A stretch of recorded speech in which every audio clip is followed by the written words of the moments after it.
യാക്കോബ് എഴുതിയ ലേഖനം അദ്ധ്യായം 1, 12 മുതൽ 18 വരെയുള്ള തിരുവചനങ്ങൾ.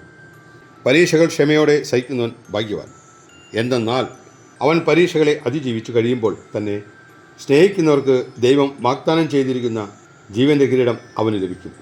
പരീക്ഷിക്കപ്പെടുമ്പോൾ താൻ ദൈവത്തിലാണ് പരീക്ഷിക്കപ്പെടുന്നത് എന്ന് ഒരുവനും പറയാതിരിക്കട്ടെ. എന്തെന്നാൽ ദൈവം തിന്മയാൽ പരീക്ഷിക്കപ്പെടുന്നില്ല, അവിടുന്ന് ആരെയും പരീക്ഷിക്കുന്നുമില്ല. ഓരോരുത്തരും പരീക്ഷിക്കപ്പെടുന്നത് സ്വന്തം ദുർമോഹങ്ങളാൽ വശീകരിക്കപ്പെട്ടു. കുടുക്കിലാകുമ്പോഴാണ് ദുർമോഹം ഗർഭം ധരിച്ച് പാപത്തെ പ്രസവിക്കുന്നു. പാപം പൂർണ്ണ വളർച്ച പ്രാപിക്കുമ്പോൾ മരണത്തെ ജനിപ്പിക്കുന്നു. എൻ്റെ പ്രിയ സഹോദരരെ, നിങ്ങൾക്ക് മാർഗഭ്രംശം സംഭവിക്കരുത്. ഉത്തമവും പൂർണ്ണവുമായ എല്ലാ ദാനങ്ങളും ഉന്നതത്തിൽ നിന്ന് മാറ്റാമോ? മാറ്റത്തിൻ്റെ നിഴലോ ഇല്ലാത്ത പ്രകാശങ്ങളുടെ പിതാവിൽ നിന്ന് വരുന്നു. തൻ്റെ സൃഷ്ടികളിൽ ആദ്യ ഫലമാകേണ്ടതിന് സത്യത്തിൻ്റെ വചനത്താൽ നമുക്ക് ജന്മം നൽകാൻ അവിടുന്ന് തിരുമനസ്സായി. മാർക്കോസ് എഴുതിയ സുവിശേഷം അദ്ധ്യായം 8, 14 മുതൽ 21 വരെയുള്ള തിരുവചനങ്ങൾ. ശിഷ്യന്മാർ അപ്പം എടുക്കാൻ മറന്നുപോയിരുന്നു.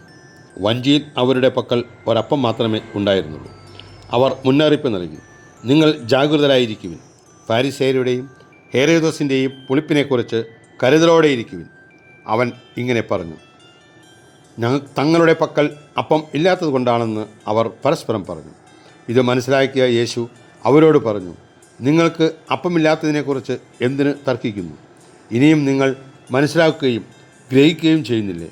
നിങ്ങളുടെ ഹൃദയങ്ങൾ മന്ദീഭവിച്ചിരിക്കുന്നുവോ? കണ്ണുണ്ടായിട്ടും നിങ്ങൾ കാണുന്നില്ലേ? ചെവിയുണ്ടായിട്ടും നിങ്ങൾ കേൾക്കുന്നില്ലേ? നിങ്ങൾ ഓർക്കുന്നില്ലേ? 5 അപ്പം ഞാൻ 5000 പേർക്കായി ഭാവിച്ചപ്പോൾ ശേഷിച്ച കഷ്ണങ്ങൾ നിങ്ങൾ എത്ര കൊട്ട നിറച്ചെടുത്തു? 12 എന്ന് അവർ വിളിച്ചു പറഞ്ഞു.